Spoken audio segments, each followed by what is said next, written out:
Hello again, this is Great Work, a podcast and email helping people who do work we care about have better working lives and do more good. With me, Adam Sandel. 7 core ideas for great working lives.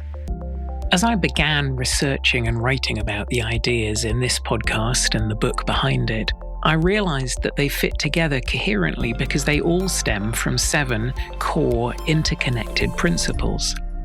And thank goodness it turned out to be 7. As everyone knows, it's a rule of the universe that all frameworks need 7 elements: the 7 deadly sins, the 7 colors of the rainbow, the 7 wonders of the world, and all the rest.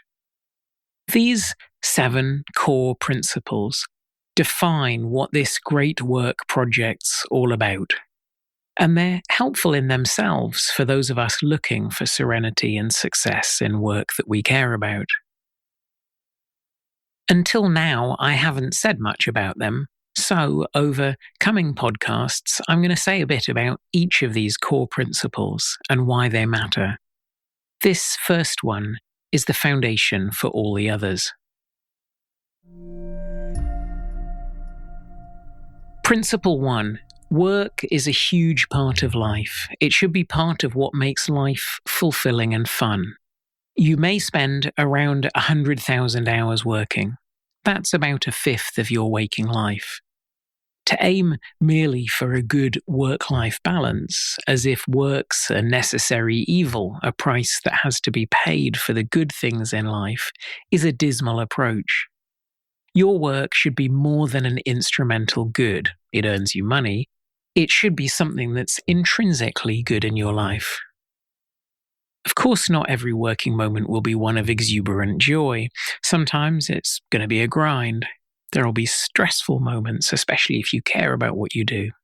There will be days when you'd rather not work. But overall, your work should be one of the things you'd want to talk about were someone to ask you what the good things are in your life right now. So if that's not how it is, think deeply. What needs to change?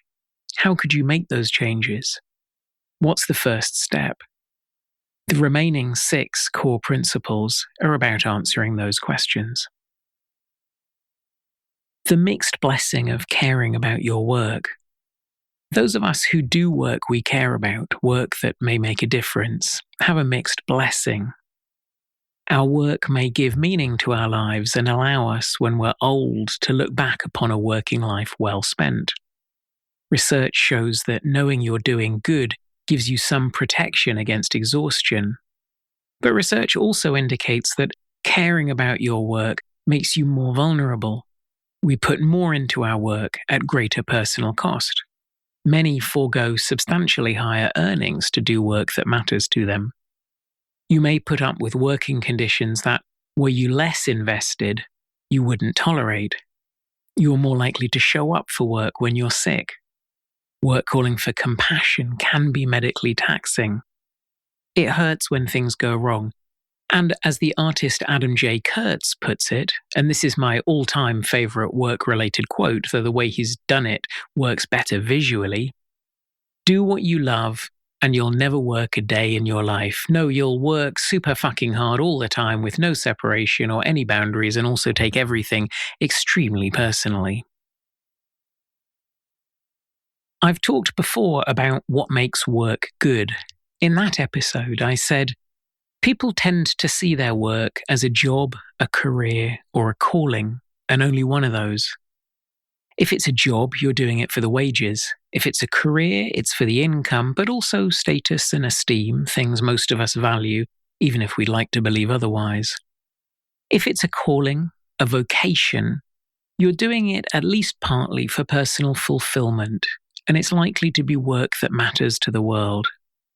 And research shows that the more you see your work as a calling, the more satisfied you probably are with your life and your job, and the more meaning you are likely to find in your work. That's the end of that quote of me. And work should also be fun, at least some of the time. This is the thesis of a wonderful new book that I'll be talking about more in future podcasts. Bree Groff's Today Was Fun, a book about work. Seriously. That's the title. It was published this year, and she's right, today should be fun. So this principle is a plea that if work's not one of the good things in our lives, we figure out why that is and then do something sensible about it. Sometimes that'll involve a deep inward gaze to figure out how you might approach your working life better. This is what an earlier podcast, Know Thy Working Self, was about. And then, of course, you'll need to figure out the new approach. Often, it's the reaction, not the stuff. A previous article before I was making audio versions of these. Maybe it's just taking a break to allow yourself to step back and recognize all the good things about your working life. And sometimes it's about recognizing that something external needs to change. One of my most popular podcasts here, and there's a message in that popularity, was about knowing what you want to do and what you really don't. Another was about saying no well. And my last one of these was about when to leave a job because it's wrong for you and when not to. Have high expectations. Your work should be one of the good things in your life, especially if you're someone who's chosen work you care about. Our years are subject to a no returns policy, and 1/5 of your waking hours is a lot of hours. Figure out what you can do to cultivate a working life that's good, and then get going. And core principles 2 to 7 do exactly that. That's it for this time. Thanks to Bren Russell for his skillful editing, and a big thanks to you for being part of this great work community. If you're listening on a podcast app or YouTube, you can also sign up for the emails at www.adamsandell.com. That's www.adamsandell.com. That way the podcasts land straight in your inbox with a version you can read if you prefer. And that's the link to share if you know anyone else who might be interested. Thank you so much for listening.